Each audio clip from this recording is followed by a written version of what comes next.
As much as I love to hide behind my computer, not everything can be an email. Sometimes you gotta pick up the phone and talk to a client. Hey you, I'm Sarah Turner. I'm a freelance copywriter and copywriting mentor. And today I wanna talk to you about dealing with phone anxiety. And I feel very qualified to talk about this because I used to struggle with this so much.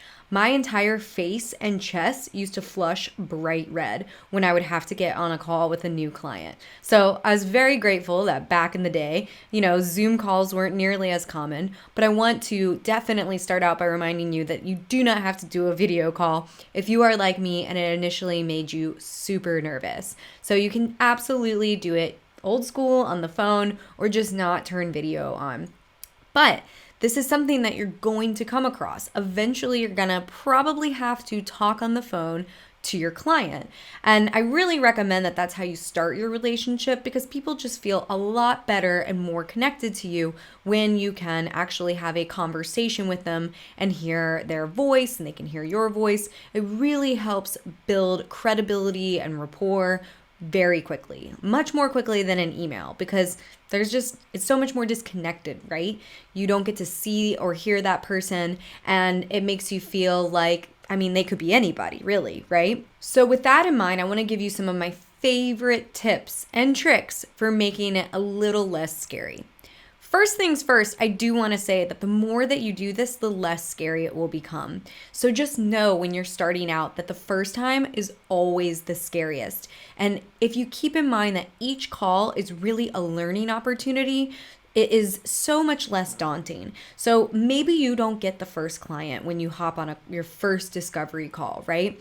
But whatever happens, you are going to learn so much from that call. You're going to hear new questions and you're going to know what to expect in the future. So again, if you can reframe this as a learning opportunity, you're going to feel a lot better because no call is wasted.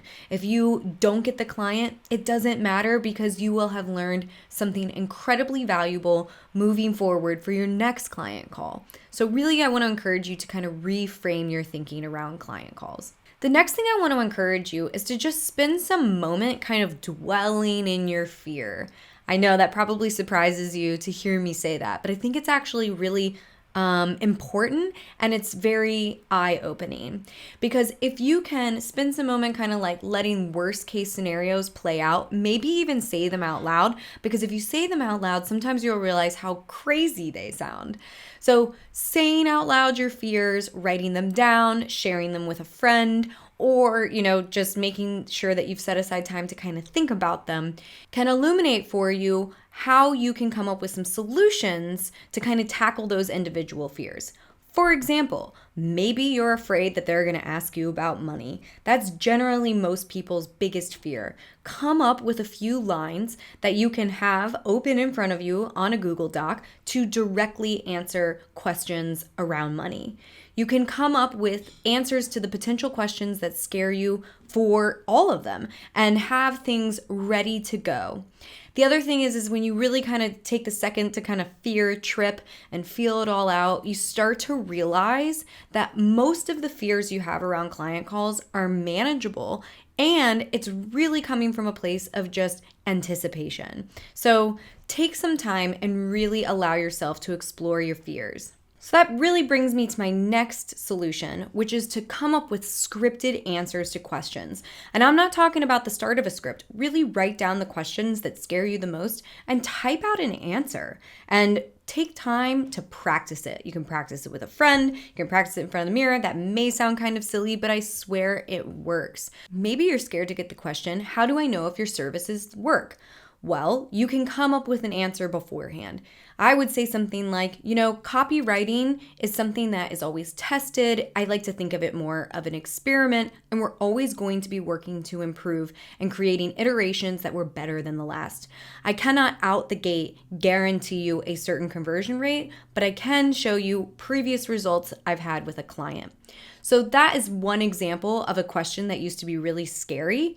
And now over time, I've heard it enough that I really know how to deal with it. But the best way to do that is to script it out beforehand, have it typed out, and even practice answering it. The next tip I have for you is to create a phone call agenda. So take the time to outline kind of how you want this call to go, including questions you want to ask, making sure that you have any relevant links already in your Google Doc ready to go. You have already done your research on this client and you know exactly what you want to kind of bring up and go through. This brings me to my next point, which is my number one tip is to make sure that you open with a friendly greeting.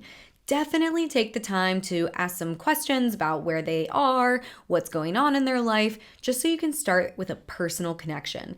I know when I first started, I used to jump right into business, and I've now seen that I kind of think that was a mistake because it took a little bit longer for me to develop more of a relationship with my clients. I just figured that everyone would want to dive right into work.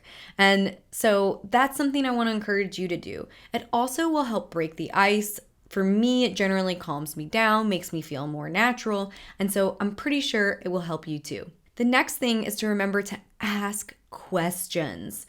That is one of the biggest things that has helped me become less nervous with client calls. Remember, as a copywriter, it is your job to get to know them, to get to know their business, and you are supposed to not assume things, or at least that's what I would recommend. So don't assume anything. In fact, I will often say to my clients, explain this to me as you would like a young niece or a nephew, or somebody else in your life who is outside your industry so that I can familiarize myself with your lingo and things like that and how you say things. It's going to give me a lot of insight.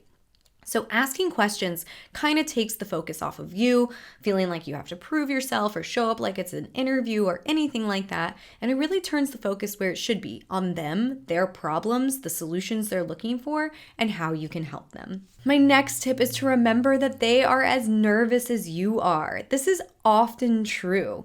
I was shocked to figure this out when I first started taking client calls. A lot of times they're just as nervous to hop on the phone with you because you are the expert, you are the copywriter who's going to help them with their business. And a lot of times people feel like they're not doing things right. You know, they've got this fear that they're doing something incorrect, and maybe you're going to point that out to them. I'm sure there are all sorts of other fears that come into play, but this is something that I think a lot of people don't realize is that oftentimes they're just as nervous as you. So just being friendly, being open, being a, funny human and who you are, letting your personality come through is something that will really go a long way. The next one is to treat yourself like the boss that you are. This is not a job interview.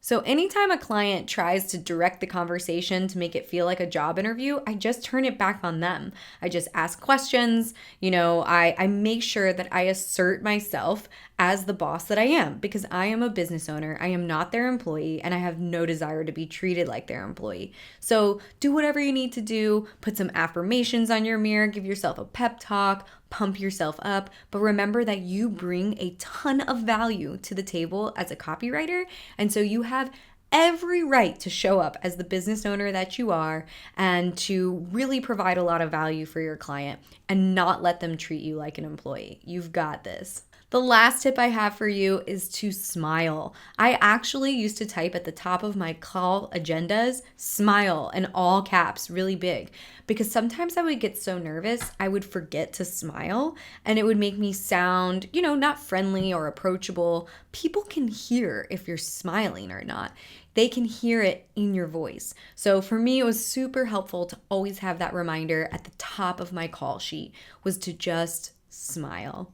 So I hope that helps. Go ahead and hit that thumbs up button if it does. Please subscribe to my YouTube channel. And of course, I would love to hear from you in the comments. Is this the part that's tripping you up? Because this is something that I feel holds a lot of people back from trying copywriting. One last piece of encouraging advice is that for most of my clients, I only hop on the phone with them about once.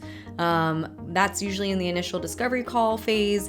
And then we don't usually hop on the phone again, maybe like in a year or so that we can kind of catch up and just touch base. But talking to clients on the phone is actually generally very minimal for copywriters, at least for how I run my business. So again, I hope that helps and thanks for joining me. Bye guys.